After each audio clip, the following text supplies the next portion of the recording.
Before we begin, please note that the topic we're about to explore may not be suitable for our young listeners.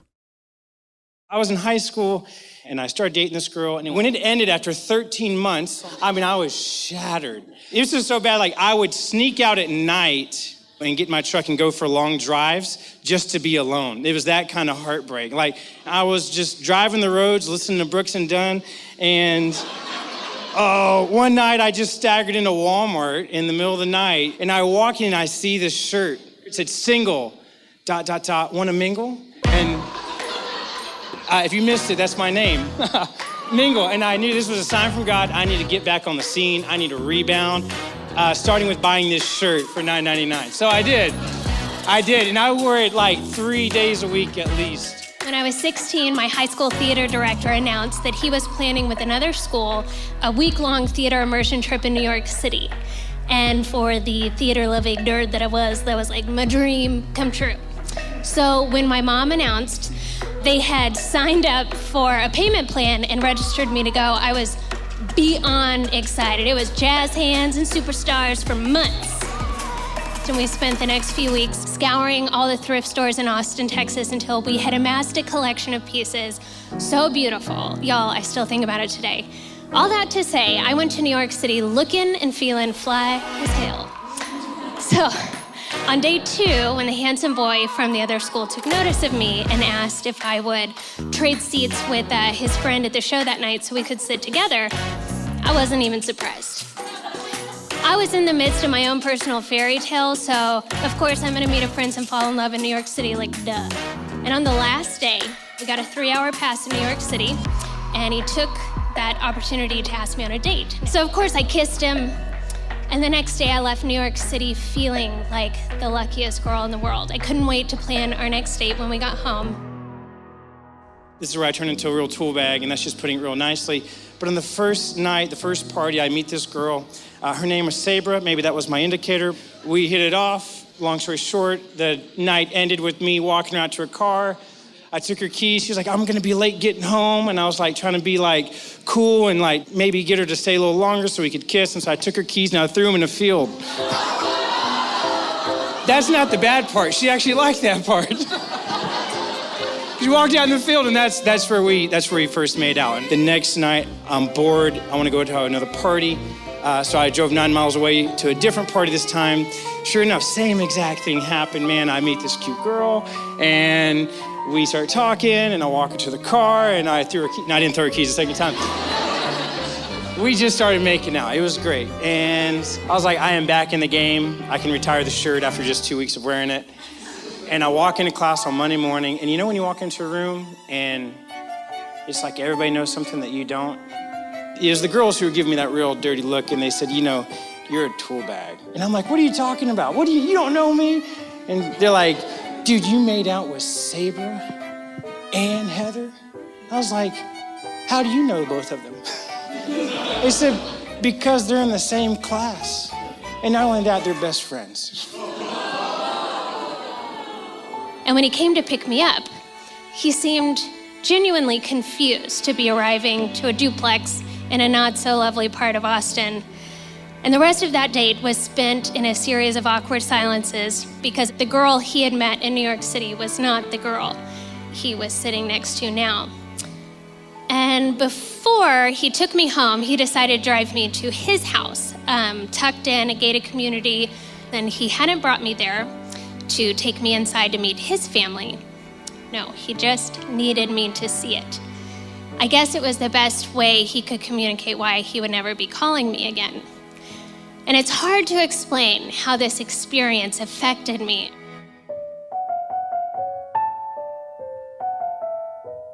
They said, you need to apologize. And I'm like, you know what? I'm not above that. I am a good guy. So I called the first one that night and I apologized. And she understood. She was cool about it. And I was like, so you still want to hang out? She's like, yeah. I was like, hey, things are looking up. And I called the next one, but she didn't answer. But her sister did. And 2 hours later, we got off the phone. And 2 weeks later, we were in a relationship.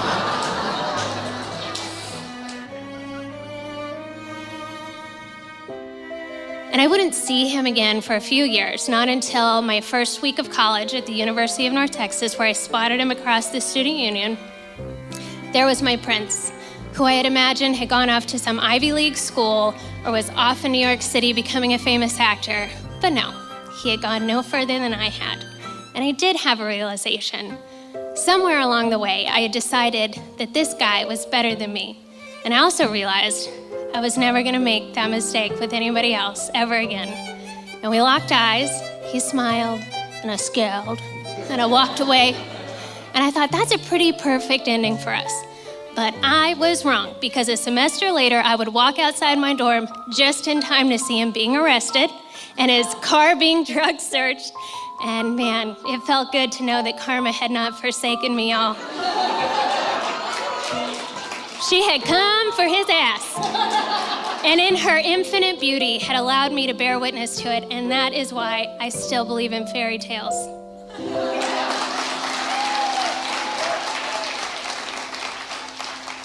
So those were a couple of the most cringeworthy stories from Real Romance, which was an open mic event about dating and relationships that my church put together last month. It was the first of 4 evenings where singles from all over Houston gathered to meet some new people and to share their stories and to learn new ways of approaching their singleness. By the end of the 4 weeks, just about everybody agreed on one universal truth. Dating, it's the worst. And it's time that we find a better way. Today, with part 2 of this episode, we're questioning all our assumptions about dating, romance, and marriage by hearing the powerful story of a young woman who overcame incredible obstacles on her path toward healing and wholeness. Her story points to what I believe is the most important message singles need to hear today. We'll bring God into this discussion as well because, according to many of the singles I've been talking to, He doesn't seem to be hearing their prayers, and they want to know why. That's all today on Maybe God. I'm indifferent. I don't believe in God. To the existence of God. God is not judging them. I don't have proof. I don't know how to pray. They're judging themselves. You know, where is God in all of this? This is my home. God exists. What does it say about God that He created the orgasm? I don't pledge allegiance to anything. I don't pray. Only to God. If there was a God. And I thought, I just have this understanding that life is hard. He could never love me after this. God is still good. You're listening to Maybe God. I'm Eric Huffman.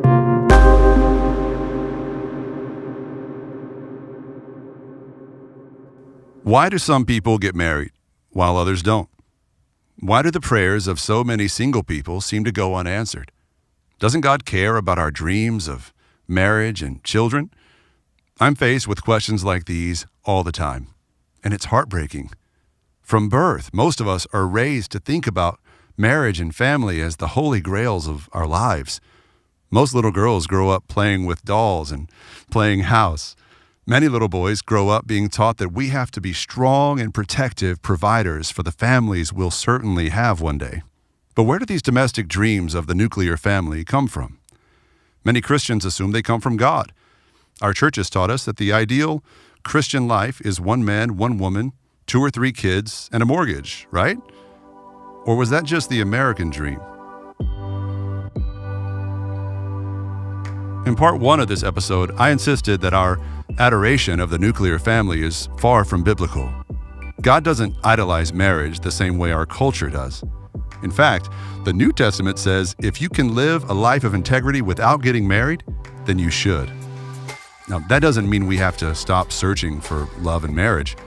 I'm only suggesting that unmarried does not equal incomplete, and being single is not the same as being alone.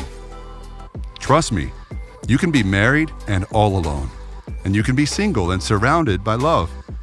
So maybe the point of dating isn't to find your missing piece. Maybe a better strategy is to put off dating altogether until you're whole and healthy and holy. In planning these episodes, I was constantly reminded of one woman's story because I think it embodies the most important message that I'd like all our listeners to hear.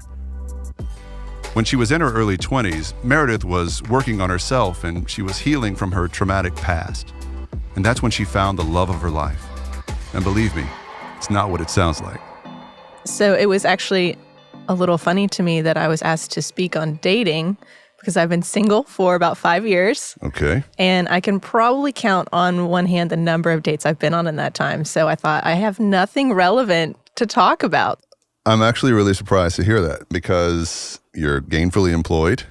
You're bright. How old are you? 26. Mid-20s. You're a beautiful girl. Like, what's the story there? For the longest time, I thought there's just something wrong with me. Like, there are things about my life that other people will never accept, and I'm just broken. And I just thought, I'm just going to be single forever. Like, every day was a reminder of, oh, you're lonely because you're broken. Like, you're lonely because you're not good enough. Wow. And that plagued me for a really long time. Yeah. It never ceases to amaze me how different someone can see themselves versus how others see them. Like the distance between your self-image and I think others' perception of you couldn't be greater sometimes. It happens all the time with people. And when I look at you, I see all these wonderful attributes, not least of which the fact that you used to be a professional ballet dancer, but now you help run a Krav Maga studio. I do, yeah. Here in Houston. So you can basically take down anyone, guys 2-3 times your size. You're a force. Right? Sometimes I thought that the Krav was a problem too, though. I could see that. Like it's a little scary. It could be intimidating. So I used to just say, I'm a teacher. I wouldn't tell people what I taught. They'd be like, what do you teach? I'm like, just some physics stuff. That's hilarious. Yeah. At first glance, Meredith is not a formidable presence. She's maybe 115 pounds soaking wet. Just looking at her, you'd never expect to see her take down multiple male attackers, handle dangerous weapons, and engage in hand-to-hand combat, the likes of which I've only experienced in video games. Krav Maga, if you haven't heard of it, is a self-defense and fighting system, first developed by the Israeli army in the mid-1900s. To understand why this former professional ballerina got into this type of self-defense, it's important to understand her relationship with her biological father. He was never physically violent, but he always knew what to say and how to challenge emotions in an unhealthy way. And so I was already very broken and didn't really have a lot of a sense for what love really was at that point. You know, a father is supposed to be his daughter's first love, and I didn't have any concept of that. Yeah. I think out of everyone, he placed the most anger on my mother. We were all just kind of collateral, but it was all directed towards my mom. Lots of anger, again, never physical violence, but a lot of emotional manipulation, definitely centered with her. And so when he was around, that the image of their relationship certainly wasn't anything that I really wanted for myself. Yeah. Siblings? I'm the youngest of 6.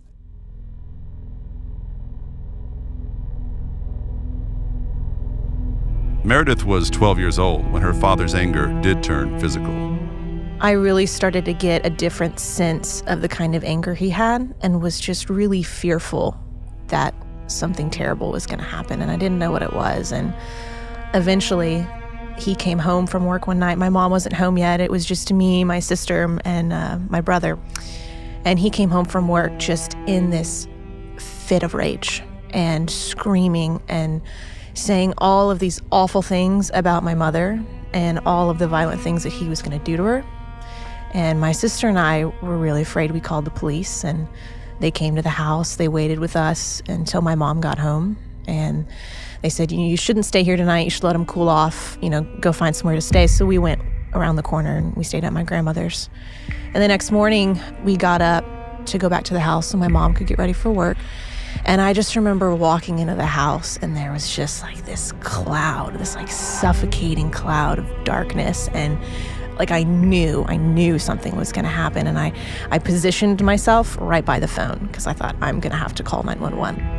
And so my dad was still home, which was really weird. He normally left very early, and it was like maybe 9 or so in the morning at this point. And he was in the bedroom. My mom got ready for work, and as she went to leave the room, he grabbed her and pulled her back in and started stabbing her. And, I tried calling the police. He had done something to the phone, so we couldn't call out. And cell phones weren't really a huge thing. Right. So my sister's running to try to find hers, and I ran to the kitchen. And I got a knife out of the block and ran back into the room to try to stop him. And I just remember my grandmother interceding, and she took the knife from me. And when she did that, he was stabbing her. And so it was just this awful, horrendous thing, and not knowing, really just seeing blood everywhere and not knowing like the extent of what was happening, but knowing that it was awful. It was, My gosh. it was terrible. And I mean, you're describing this like it's just happening right in front of you. Yeah. Like within arm's reach, like all this is happening. Mm-hmm. And you're 12. 12 years old. And just the helplessness that just consumes you in that moment. Yeah. And I carried that burden of helplessness for most of my life. The police eventually showed up. Her mom and grandma were taken by ambulance to the hospital, where her mom stayed for several weeks. Meredith's older sister moved back into the house to take care of Meredith and her siblings. We just went back to the house, and it was like, I don't want to be here, you know? And just all the lights were still on. It was like just this spooky Eerie thing where everything was the way it was, and blood was still everywhere. Oh my gosh. And you never think about that. No. Like, nobody cleans that up for you. Nobody. And so to stay in that house that night and until I moved out, I hated it. So what did the rest of your childhood and adolescence look like? Just dealing with that intense betrayal from somebody that you love so much. I became such an angry person. Like, I was a terrible person. I was jaded.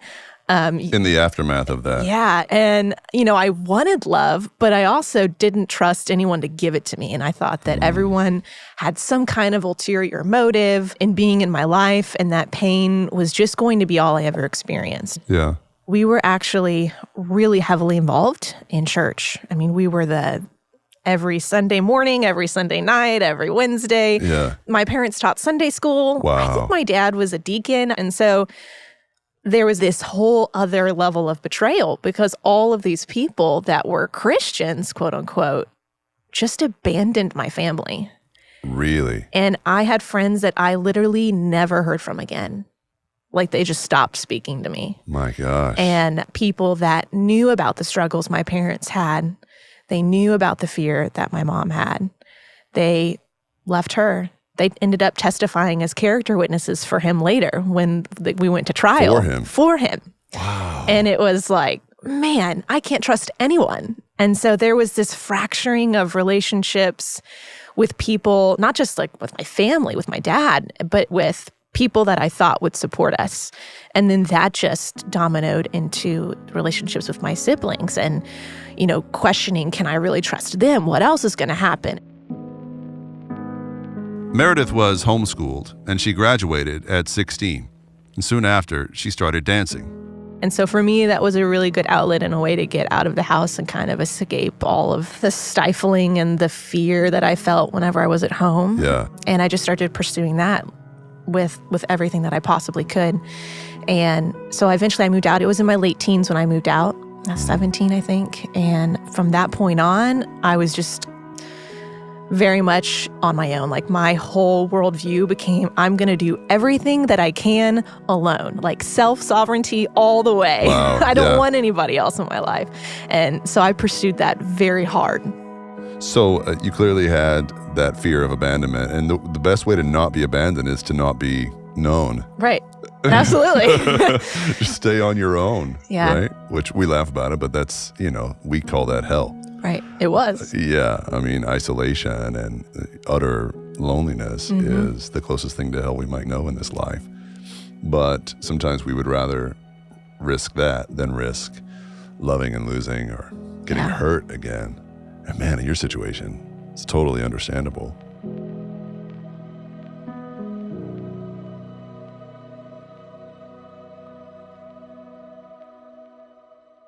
How long did that go on, that self-isolation? A really, really long time. So eventually I left the ballet world and I decided to finish my college degree. So I was working full-time for a third-party logistics company and going to school full-time. And emotionally, physically, mentally, I just started to run myself into the ground. I was working 60, 70 hours a week. I took 8 classes a semester, 4 semesters in a row, summer, fall, spring, summer. I barely slept. I couldn't afford anything at all. I lived in Sharpstown at the time, which if anyone is familiar with Houston, it's really nice there. It's maybe one of the worst parts of town. Yeah, it's tough living. It is tough living. And so, I was just had pennies to live on. And I ended up getting really, really sick. Sick how? I got meningitis. Oh my gosh. And so the semester before I finished school, I ended up having to take a medical leave from work.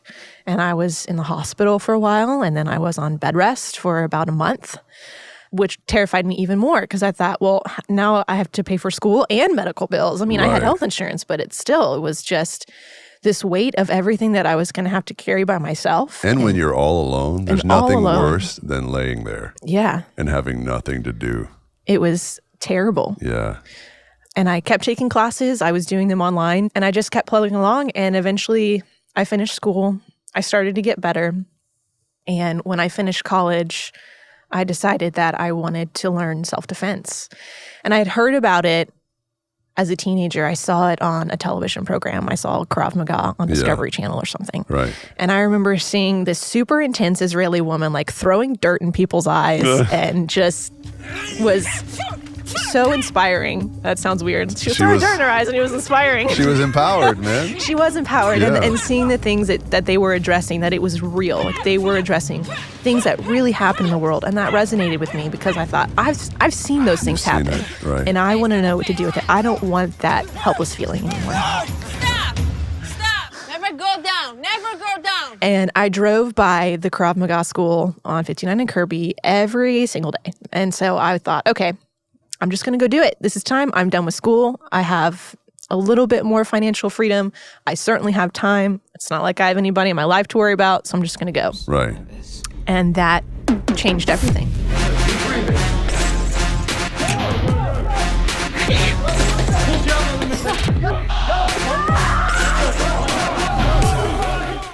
So you spent a good portion of, this part of your life pushing people away, insisting on isolation and self-preservation. But at some point, a man came into your life who refused to let you push him away. Yes.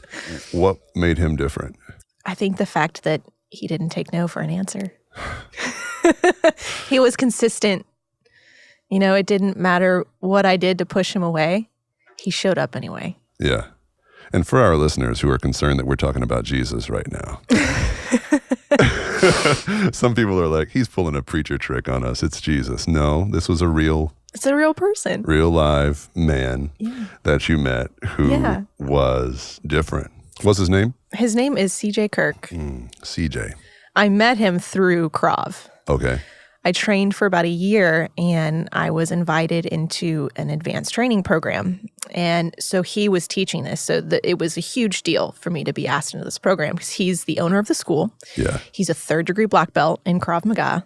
And he wouldn't admit this, but he is probably one of the most highly respected people in the entire Krav Maga worldwide organization. Yeah, which is a huge deal. It's huge. And I was really excited. And so being an advanced training program, the nature of what we were doing was advanced techniques. So we were taking these motor skills that you learn as a level 1 student and extrapolating it out across, higher level techniques. And in all that time of training before, I had never had issues where I would have, like any kind of traumatic issue in class. Like I'd never experienced anything. Flashbacks. Yeah, like nothing like that until that class. Really? And we started working knife defense. Oh, and I just would shut down in class. Emotionally, mentally, I would start crying. I would have to leave. I would just get filled with rage. It was becoming a huge problem. And I just didn't know how to manage my emotions, and looking back, I realized for a lot of that, I was operating not just in this class, in my entire life. I was operating with the emotional intelligence of a 12-year-old. And I didn't know how to respond to all the anger and fear and everything that was welling up inside of me in this class. But I knew that I needed to learn it and I knew that I needed to be there. And so I asked if I could talk to him. after class. And so I shared a little bit about my family situation with him and why specifically this was challenging for me. And that conversation, he just decided that he was going to be my dad. Wow. And I didn't realize it at that specific moment, but he knew. And that was just by far the greatest pursuit that anyone has ever made to be a part of my life. How did he pursue you? So first, he actually invited me to the candlelight service here at the Story. Like the Christmas one? The Christmas one. Okay. He knew that I was going to be spending the holidays alone like I normally did. Right. And asked me to come. And I didn't want to. I thought it was weird that he asked me. Yeah.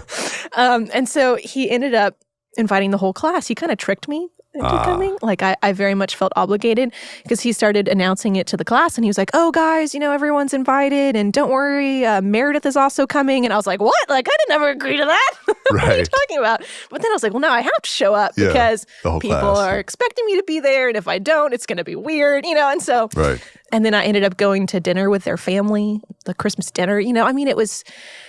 And I didn't know what to do with any of that. Yeah. And then after that, every Saturday, he'd text me and go, hey, we'll see you tomorrow at church at 11.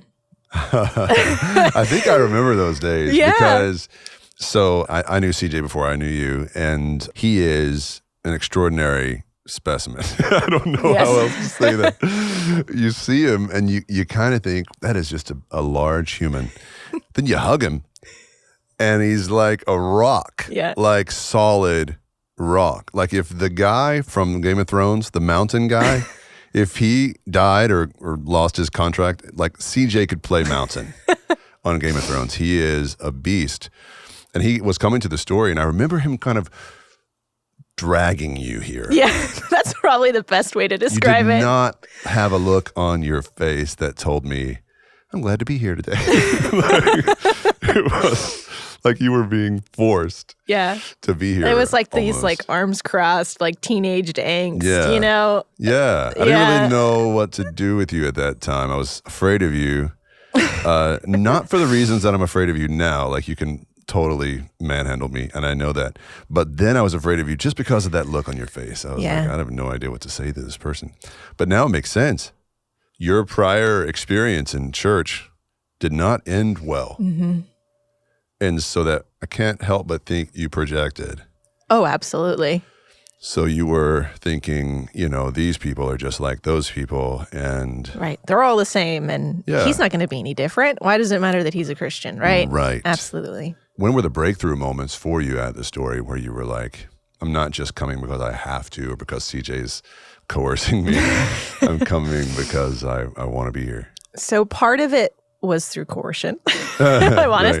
Right. So he would sign me up for groups or teams on the Connect cards and just like put it in the offering plate. Yeah. And then I would get emails about these things that I was committed to.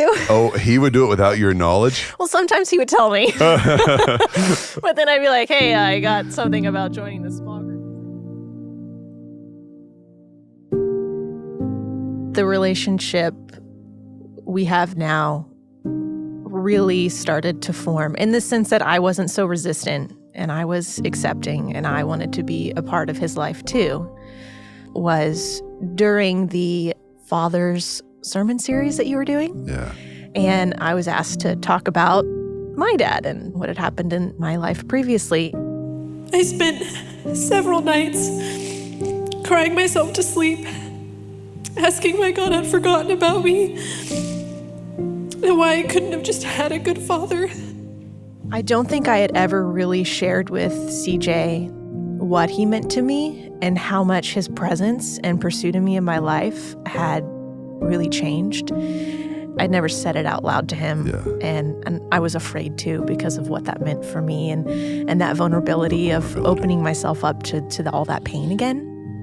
It didn't take long for CJ to see how broken I was or recognize that I had a huge father-shaped void in my life. I ended up writing him a letter telling him that I finally accepted and loved him as my dad, the way that he wanted to be in my life. CJ never gave up on me. He's given me a place to belong in his family, and taken on the role of a father in my life. So had he made it known to you at that point that he wanted to be your father? Oh, yeah. For years before, he would say to me all the time, I'm like your dad. And I'd go, no. No, you're not. This is weird.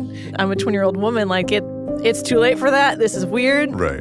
I don't want anything to do with this. I don't need that. Right. Yeah. And so I was really resistant. And after sharing my testimony with everyone here and then finally writing a letter to him, and I remember being in tears and saying, can I call you Dad? And he said, I've been waiting for that for a long time. Wow.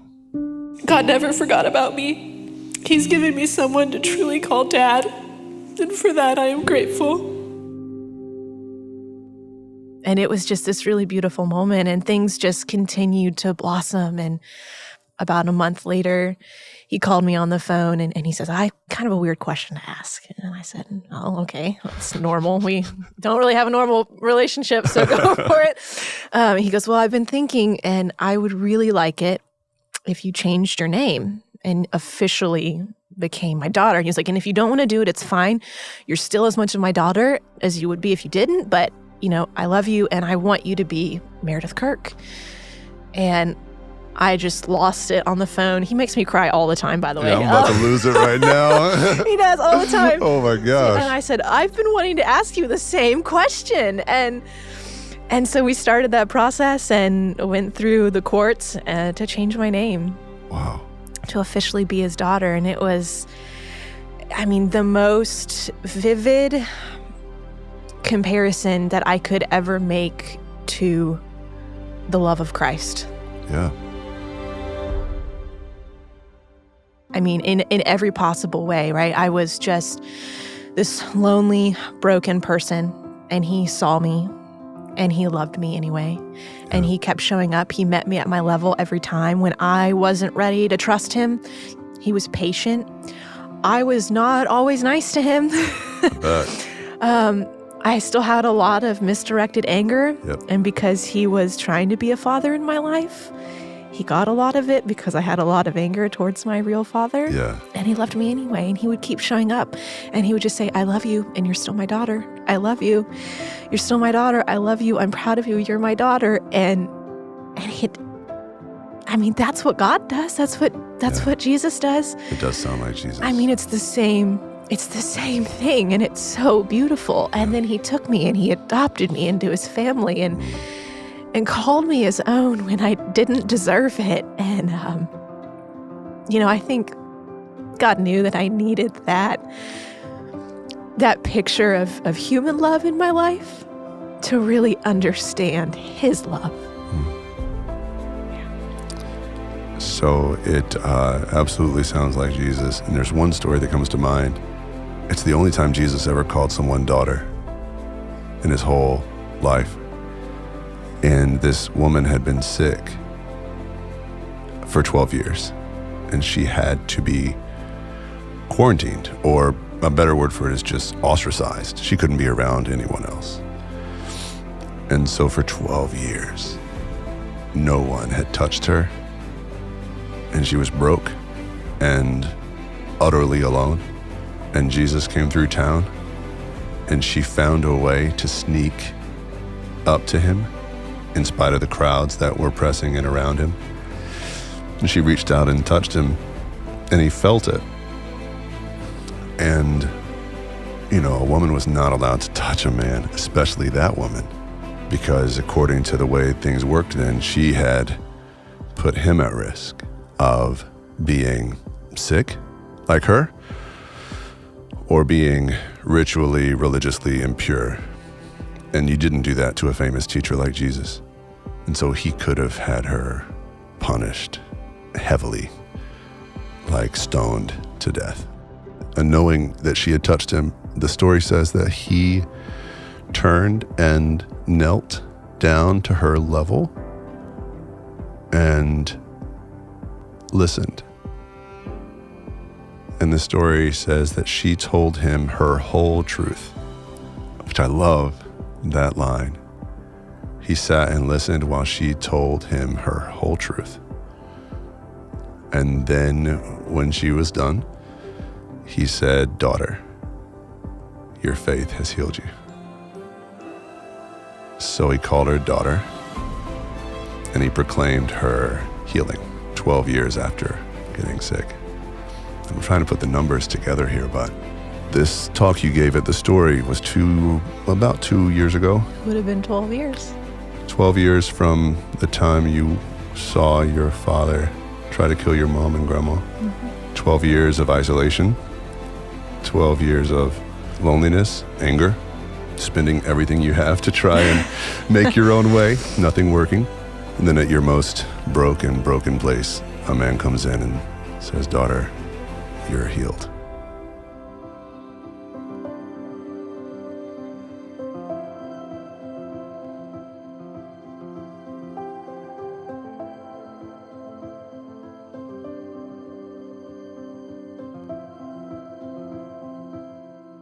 How has his love, practically speaking, healed you, Meredith? How much time do you have? I think first and foremost, he showed me what it means to love. I didn't really know what a relationship was. Like, there was a part of me that wanted it, but even if I had it, I wouldn't have known how to operate. He helped me see worth in myself, in my life. I began to have this changing relationship with Christ, which was one of the most powerful things that changed in my life. I'm trying not to cry. It's okay. A lot of times people who are single and around your age have this ever-present feeling of a void in their life. Like they're just not quite fully human as long as they're single. Like they're missing something. How has the love of CJ and the love of Christ shown you that with a relationship or without one, with romance or without it, with marriage or without it, that you're okay?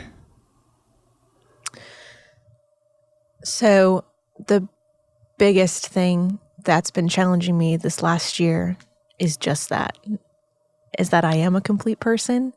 Is that I have enough love. I want a relationship. I want a family. Now, at this point in my life, I see the power of that love, and I want to give that to someone else. Yeah. And so the perspective that's really been on my heart is that if CJ, if he is the only human-to-human relationship that I get to experience on this earth, that is that powerful, transformational love, if that's the only one I get, it's enough. Because I don't deserve anything else anyway. Wow. You know, it's not promised in the Bible that everyone gets married and has a family. Like, right. I wish it did, but it doesn't. Yeah. It's a tough one because everything in our culture screams, you don't stop searching, you don't stop feeling that void until you have the one. I'm at that stage in my life where almost all of my friends are married. And if they're not married, they're engaged. Yeah. And I'm like the only single one in the group. And so it can be hard even in the context of being with people I'm close with. Yeah. Because it's just like there's this thing like shoved in your face all the time. Like, look at what you don't have and look at what you're missing out on. And there's this whole piece of life you're not going to experience. And so every single day, I have to remind myself, I have enough. I have enough. And, you know, sometimes I do a really, really good job of it. And other times I'm a wreck and I'm wallowing in self-pity and I'm crying at my friend's kitchen table that I feel alone and that nobody loves me. And it's a challenge, but I know in my heart of hearts that it's true. I think it's in Psalm 37, if you trust in God and he'll give you the desires of your heart, right? I wanted love my whole life. That's all I've wanted. Then he gave me this incredible man in my life to be love for me. Yeah. And like, when I think of how completely absurd that is? My expectation had nothing to do in my life and relationships with a father. The trajectory of my life was so opposite of thinking that a parental relationship was going to change my life. I had no scope of that reality. And that's how he fulfilled that in my life. He fulfilled love through a father. And I think when we look for the specific desires of our heart only to be fulfilled in the specific way we want them done, we're always going to be disappointed. We're always going to be lost in ourselves and lose our worth. But if you open up your eyes and your heart to the things of God, you start to see him working in other ways. I mean, his ways are truly so much better. Wow. What would your advice be to the one listening now who is unattached on all the apps, looking for the one and feeling incomplete? And maybe they don't have a CJ in their life. I think the biggest thing that can change our dating lives is perspective, right? And that perspective of having enough love in my life is where that started for me. But I think the only way that you can expect that perspective to change is through actually taking action in your own life. First and foremost, I would say that you have to cultivate time with God. You have to do it. It has to be a priority. Open your Bible and read it. Just get it out. I love books. I love topical studies. I love devotionals. But it shouldn't be the primary source of your time in the Word. Yeah. Right? Reading what other people think about the Bible. Right. It seems like such a simple concept, but Right. how many just incredibly important theological decisions have I made based on what someone else thinks, not on what I think? Yeah. And the only way I'm going to form my own opinion and truly have a personal relationship with God is if I open my Bible and I read it for myself. Yeah. When I took time to read the Bible, a book about God, and I began to learn about his character and who he really was and what he's done for me and every other person, that's changed everything. How do you think that changes someone on the dating scene's perspective? Like, what does that actually do to someone's dating life to get their mind around who God says they are? I think it starts to change the desire, right? So it doesn't become this longing that if I can't have it, I can't live, right? Ooh, yeah. Which is where I think a lot of people get. Yeah. Not to say that it takes away the desire completely, but I think there's a peace that comes with it. Yeah. A peace of knowing that it's okay if I don't.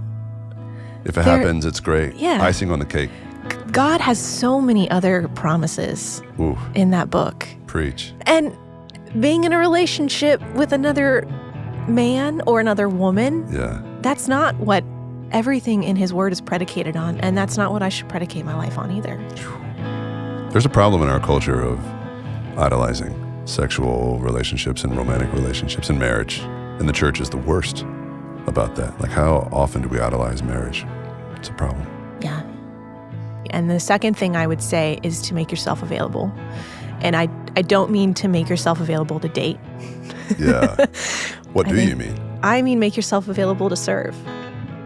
That's the Christian life. It is. Is you love and serve God and you love and serve others. And that's it. And if you don't make time to do those things, everything else is going to fall under the perspective and you're going to be subject to everything that culture says you should do. Right. If that's where your mind's at, that's where your heart's at.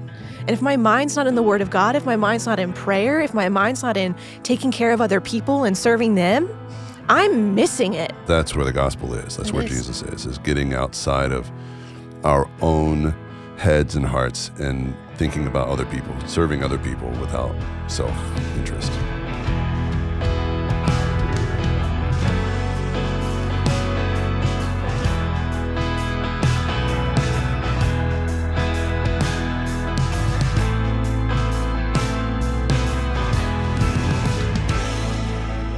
After a few months attending the story with CJ and his family, Meredith made a deal with herself. Instead of being coerced by CJ into serving, she would accept any ask made of her for 6 months. She would serve willingly, and she would do it with the best attitude she could possibly fake.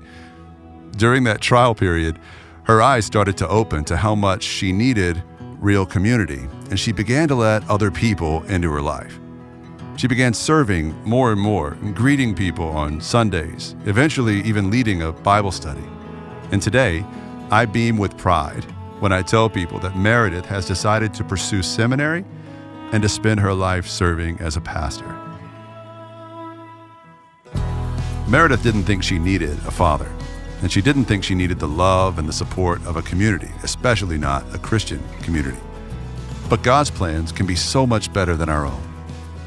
The love that God put in her life has helped Meredith to heal and to realize that she already is a whole person, with or without a boyfriend or a husband. And that's the message I hope that all singles will hear. You are not missing any pieces because you're single. And the rest of us, like married people, we need to hear this too, for two reasons. First, so we'll stop making single people feel like they're incomplete for being single. And second, so we'll stop pretending like we're complete and whole just because we're married. So to our single listeners and married listeners alike, I'll say this. Regardless of your relationship status, when God created you, He created a whole person in His whole image to live a whole life and experience whole love. If you become a whole person when you're single and one day you happen to get married, your marriage is going to be better for it because whole people tend to attract whole people. I've read a lot of books written by relationship experts, many of whom hold PhDs in some field or another. But my favorite book about relationships is a kid's book by Shel Silverstein. Even though you'll find it in the children's section, I'm convinced Shel Silverstein wrote it for adults who are looking for love. So to end this episode, I asked my kids, Joelle and Cohen, to read it for us. So here it is, my favorite book on relationships, The Missing Piece Meets the Big O by Shel Silverstein. The missing piece sat alone, waiting for someone to come along and take it somewhere. Some fit, but could not roll. Others could roll, but did not fit. One didn't know a thing about fitting. And another didn't know a thing about anything. One was too delicate. One put it on a pedestal and left it there. Some had too many pieces missing. Some had too many pieces, period. It learned to hide from the hungry ones. More came. Some looked too closely. Aha! Others rolled right by without noticing. It tried to make itself more attractive. It didn't help. It tried being flashy. But that just frightened away the shy ones. At last, one came along that fit just right. But all of a sudden, the missing piece began to grow. And grow? I didn't know you were going to grow. I don't know either, said the missing piece. I'm looking for my missing piece, one that won't increase. My. And then one day, one came along who looked different. What do you want of me? Asked the missing piece. Nothing. What do you need from me? Nothing. Who are you? Asked the missing piece. I am the Big O, said the Big O. I think you are the one I have been waiting for, said the missing piece. Maybe I am your missing piece. But I am not missing a piece, said the Big O. There is no place you would fit. That is too bad, said the missing piece. I was hoping that perhaps I could roll with you. You cannot roll with me, said the Big O, but perhaps you could roll by yourself. By myself. A missing piece cannot roll by itself. Have you ever tried? Asked the Big O. But I have sharp corners, said the missing piece. I am not shaped for rolling. Corners wear off, said the Big O, and shapes change. Anyhow, I must say goodbye. Perhaps we will meet again. And away it rolled. the missing piece was alone again. For a long time, it just sat there.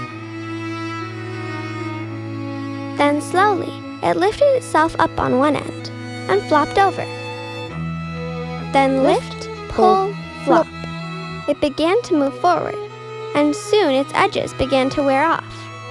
Lift, pull, flop. Flop, lift, pull. Flop, lift, pull. Flop, lift, pull, flop. And its shape began to change.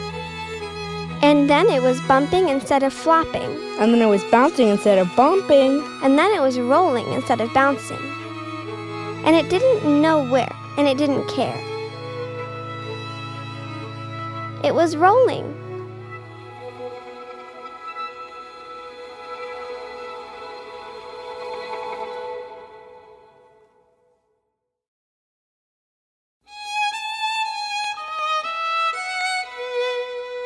This episode of Maybe God was produced by Julie Muley-Courtois and Eric Huffman. Nathan Bonus and Aubrey Snyder are the sound engineers, and our editors are Shannon Steffen, Brittany Holland, and Justin Mayer. For more information or to tell us what you think, head to our website, maybegodpod.com.